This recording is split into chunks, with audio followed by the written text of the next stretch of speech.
Production support for the weekly special is provided by IU School of Public Health Bloomington, addressing public health needs by preventing disease, promoting health, and improving quality of life across the state and around the world through research, teaching, and community engagement. Smithville Fiber, the Giga City Company, a philanthropic community partner since 1922, and a proud supporter of numerous community organizations. More information at smithville.com. The Al Cobine Recognition Endowment Fund, established by friends and family of Al Cobine to support jazz initiatives on WTIU and WFIU. And WTIU members, thank you. As spring begins to bloom, take an opportunity to reflect, restore, and rejuvenate. Meet the extraordinary ceramic artist Julia Livingston and her 100 cups. Journey back to the Street of Dreams as we continue our jazz series on Indiana Avenue. Aspire to a better world with spoken word artist Jasper Wirtshafter. And welcome Kokomo band Shiny Penny to the studio.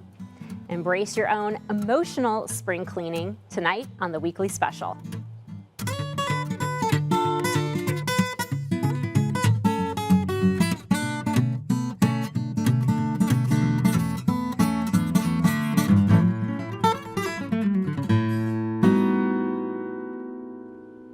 Welcome to the weekly special. I'm Erica Sagone.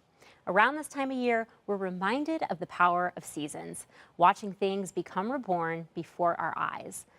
For artist Julia Livingston, that sense of seasons inspired her as she embarked to create 100 ceramic cups. Little did she realize how much would transform. My interest really at a deep level, the one feeling I really had was a desire to feel the smoothness of clay, to sculpt, that sense of anything can happen. I started out making some functional ware, and I realized pretty quickly that if I made a cup, it would sell for very little. But if I made a vase and I did some cutouts on it, then it would sell for much more, and it made it more possible for me to make a living.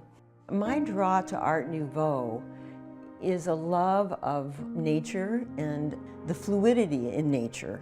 That sense of how everything flows and is interconnected, the way that seeds and flowers emerge. And I thought, you know, maybe I could go back and make something that we could use. I could make some cups. And I thought, I could make 100 cups and I could make everyone different, and I could just see what unfolds.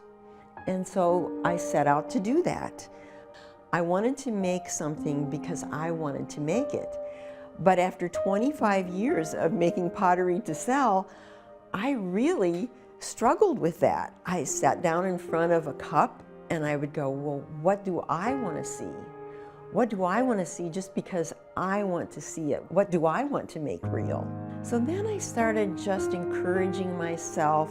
I would sit there and if a handle that I had pulled broke in half, I would go, well, now I have 2 pieces. What am I going to do with that?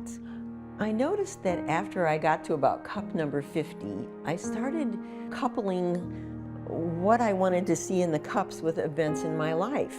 When I reached cup number 93, I was having some physical issues in my life, and I knew that something was wrong, and I went in for some tests and I found out that it looked like I had an incidence of cancer. I had 7 cups left to go. It was very difficult to do them, but I wanted to do them because I wanted to finish the project. I wanted to get to number 100. And so I brought myself over to the studio, and really those last 7 cups were so important. They helped carry me through all the emotions, the difficulty, the variety of feelings, the fear, and the sense of my life splitting apart. And so the last 7 cups each had a theme of all the different aspects to the feelings I was having during the time that I was waiting till surgery. So about 4 days before surgery, I made it to cup 100.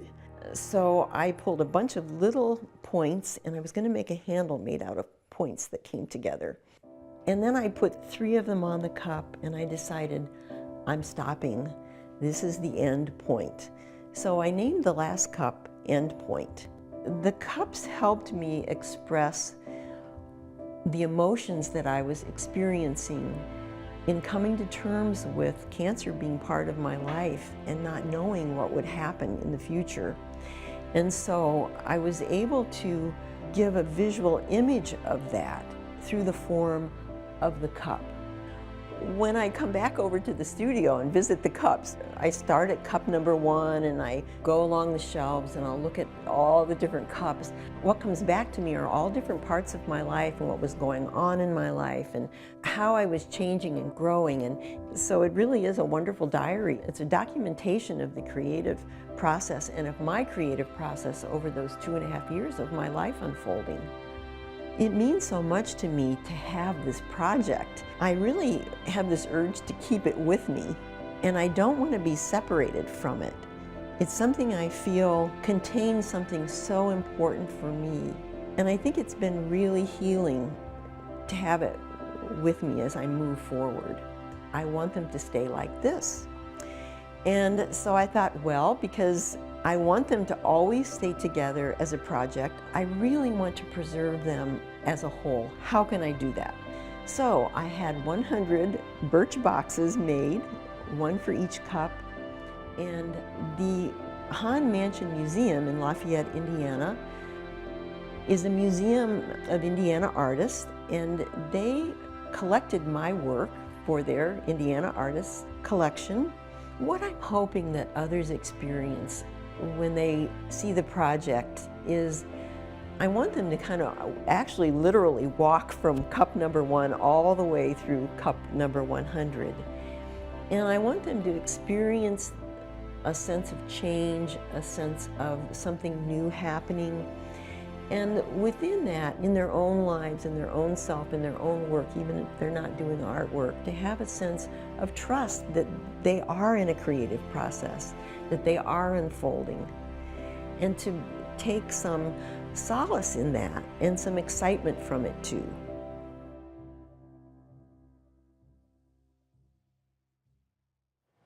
To learn more about Julia's inspiring journey or to see more examples of her exquisite work, visit 100cupsblog.blogspot.com. Just like Julia's art, jazz was born out of challenge, providing a voice for the African American community that transcended racial lines.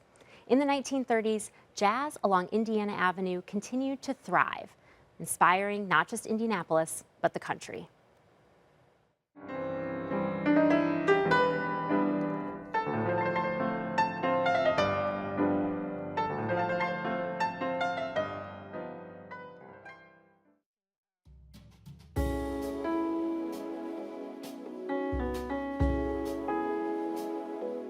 The Christmas season of 1927 delivered an enormous present to the African American community of Indianapolis, the opening of the Madam C.J. Walker Theater, a glamorous anchor of commerce and entertainment for Indiana Avenue's Black patrons and talents.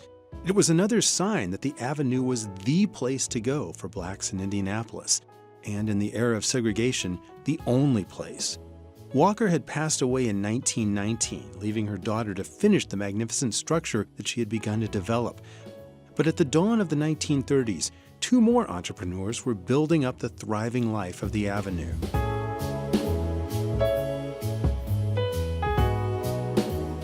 Brothers Denver and C. Ferguson were born in Brownsville, Kentucky in the late 1890s. Denver was a World War I veteran who moved to Indianapolis in 1919, followed shortly by his younger brother C. In Indianapolis, they opened a print shop and eventually ventured into other money-making opportunities, using their profits to acquire property and start up new businesses. Nightclubs such as the Cotton Club, the Trianon Ballroom, Royal Palm Gardens, Sunset Terrace Ballroom, and the Ferguson Hotel all flourished under the leadership of the brothers in the early mid-20th century. They created jobs, provided venues for both local and touring national performers, and gave back to the community. They were also savvy enough to maintain generally good relations with law enforcement and city officials who often benefited financially from the very underworld activities they were supposed to be policing.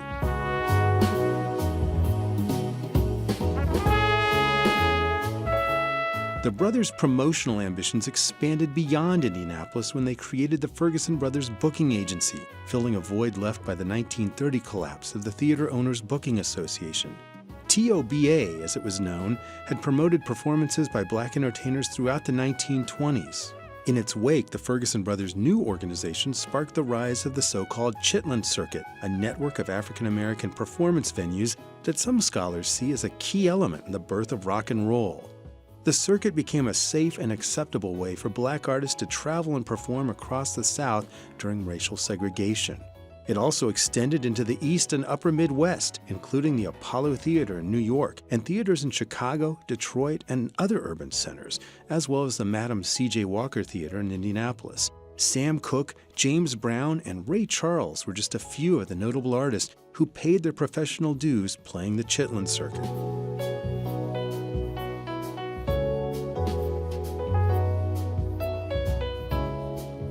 Denver and C. Ferguson's businesses, including their booking agency, continued to prosper throughout the 1940s. They played a significant role in the development of Indianapolis's segregation-bound African-American community, and their boosting of the Chitlin Circuit expanded performance opportunities for both homegrown talent and black musicians and entertainers all across America. Financial problems and health issues eventually took a mortal toll on the Ferguson's entrepreneurial empire. But even as the era of the Ferguson brothers waned, a new generation of future Indianapolis jazz greats was emerging that would write one of the most storied chapters of Indiana Avenue's history.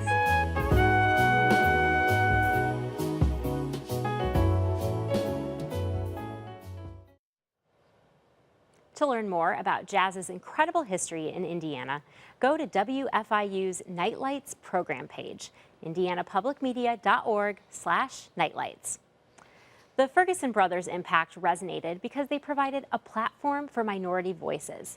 Our next spoken word artist certainly understands how the power of the stage can change the world.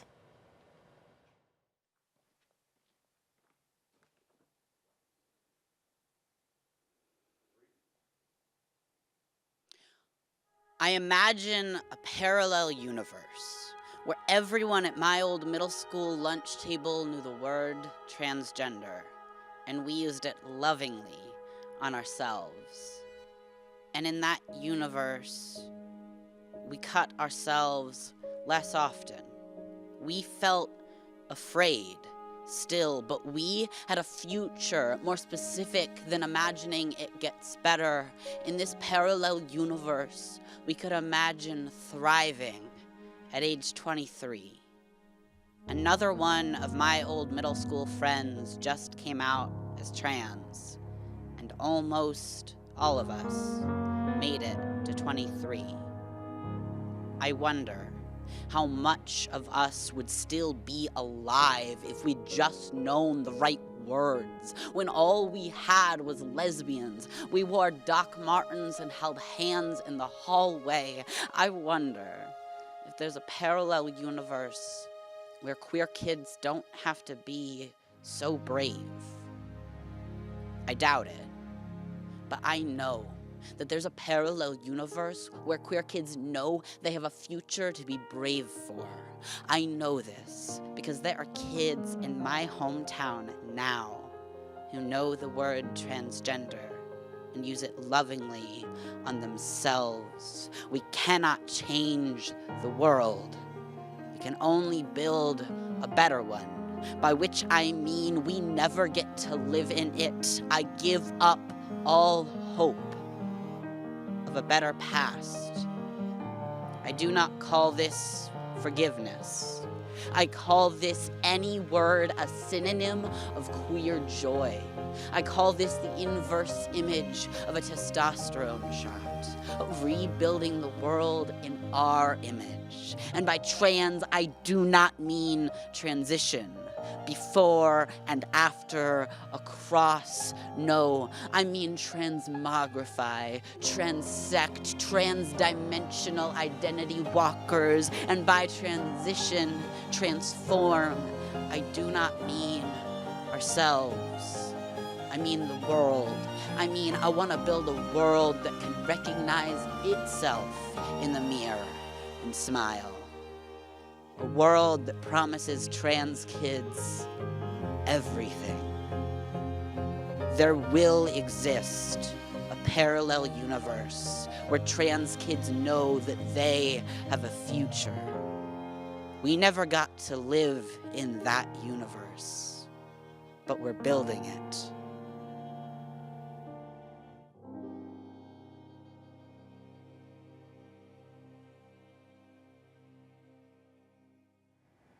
Jasper performs a lot at the Bloomington Poetry Slam. The next event is just weeks away. Learn more at thebishopbar.com.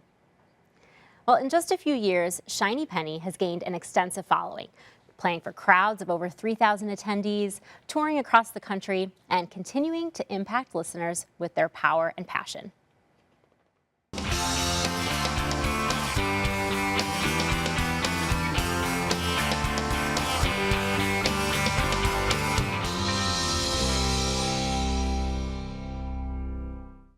Our journey began way back in 2009. Brad DiCarlo and I started the band during our senior year of high school. We were placed together randomly in a group project, and we had to do something related to the government. And so we decided to make a song. We covered a song by Cage the Elephant, and we changed all the words to talk about taxes. And then from there, we started jamming in his mom's basement. And then Eric, our bass player, joined the band in summer 2013, and Styx, our drummer, joined the band in winter of 2014. I would describe Shiny Penny's sound as a blend of many things. We have a little bit of funk, we have a little bit of blues, we have a little bit of pop, we have a little bit of folk, we have a little bit of rock, we even have a little bit of dubstep. We have a lot of fun putting our different songs that are different styles all together and making them work underneath one show. We've also had some really awesome opportunities over the years. Our experience at Bankers Life Fieldhouse opening up for Bon Jovi was incredible. There were 20,000 people in the arena by the time we finished playing, which was just mind-blowing. It was overwhelming, but it was really, really cool. We feel it's really important to build a community around Shiny Penny because we want Shiny Penny to be a community. We really want everybody in the room at the show to feel like they're a part of what we're doing, and whether that's through the lyrics that we sing or whether that's through the interaction we have with them off the stage. The purpose of Shiny Penny has grown tremendously over the years.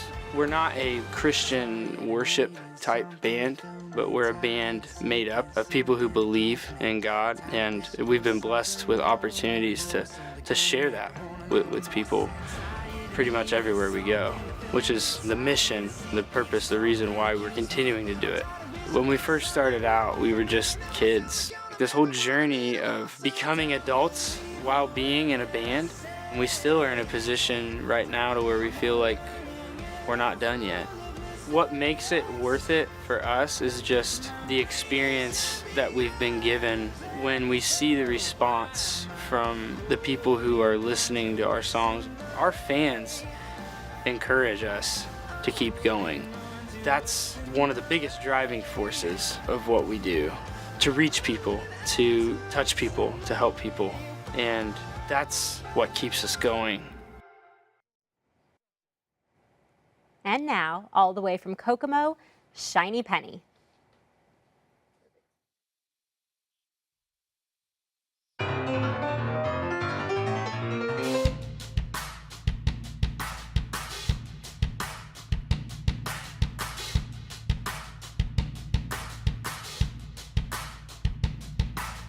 Breathe, stay in this corner, keeping these borders. Sleep, sleep, sleep it off.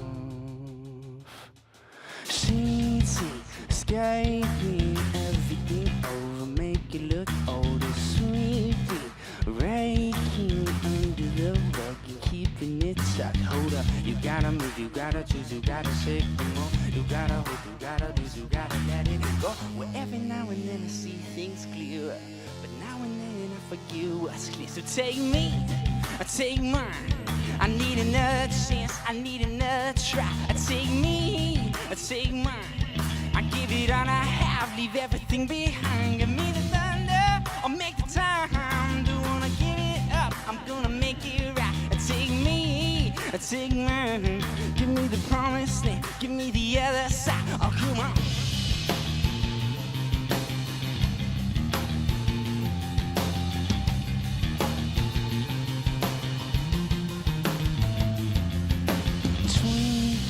Shaping every infection into perfection, undertaking every regret and letting them win. No, no, you gotta move, you gotta choose, you gotta seek for more. You gotta hope, you gotta lose, you gotta let it go. Well, every now and then I see things clearer, but now and then I forget what's the case. So take me, take mine. I need another chance, I need another try. Take me, take mine. All I have, leave everything behind. Give me the thunder, or make the time. Don't wanna give it up, I'm gonna make it right. Take me, take mine. Give me the promised land, give me the other side. Come on.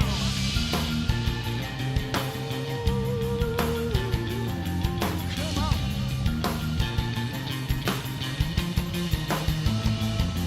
Yeah, I wanna hear that thunder. I wanna feel that craze, but when I'm going under, all I wanna do is hide away.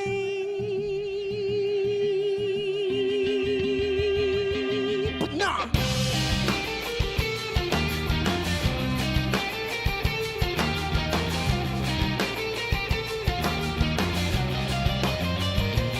So take me, take mine. I need another chance, I need another try. Take me, take mine.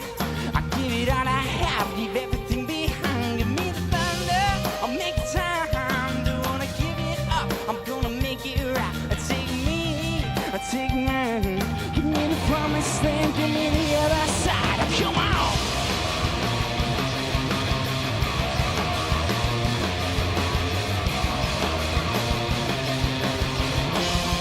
Take me, come on.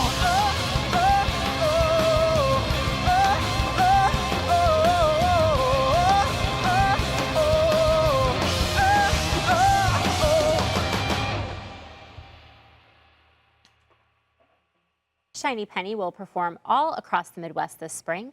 To learn more about upcoming concerts or their latest album, go to shinypennyofficial.com. Well, that's all for tonight. Thank you so much for joining us.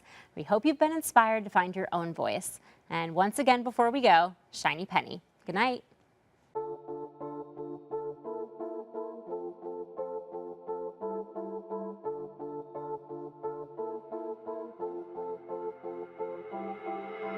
I'm running for something completely terrifying, and I'm trying to make it my own. But I'm hoping for something that only time can show me, so I keep my head, let it go. See, I just want a little peace in my mind, but the more that I learn, the harder I try. Hit the ground from the nest, I'm still alive, but I'm failing the test. I'm living a lie, so don't believe a word that I say. I'm only learning and I'm full of mistakes. My brain is jumping out of place, so why am I holding on to it tonight?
Is that I'm tired of needing something to fill me, tired of seeking something that kills me. I'm tired of wishing for something more, and I know it's only gonna make me want a little more. Said I'm tired of needing something to fill me, I'm tired of seeking something that kills me. I'm tired of wishing for something more, when I know it's only gonna make me want a little more. Said I'm tired of needing something to fill me, I'm tired of seeking something that kills me. I'm tired of wishing for something more, and I know it's only gonna make me want a little more. So don't believe a word that I say. I'm only learning and I'm falling. Production support for the weekly special is provided by IU School of Public Health Bloomington, addressing public health needs by preventing disease, promoting health, and improving quality of life across the state and around the world through research, teaching, and community engagement. Smithville Fiber, the Gigacity Company, fiber internet, HD, and digital IPTV in southern Indiana.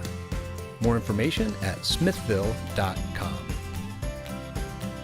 The Al Cobain Recognition Endowment Fund, established by friends and family of Al Cobain to support jazz initiatives on WTIU and WFIU. And WTIU members, thank you.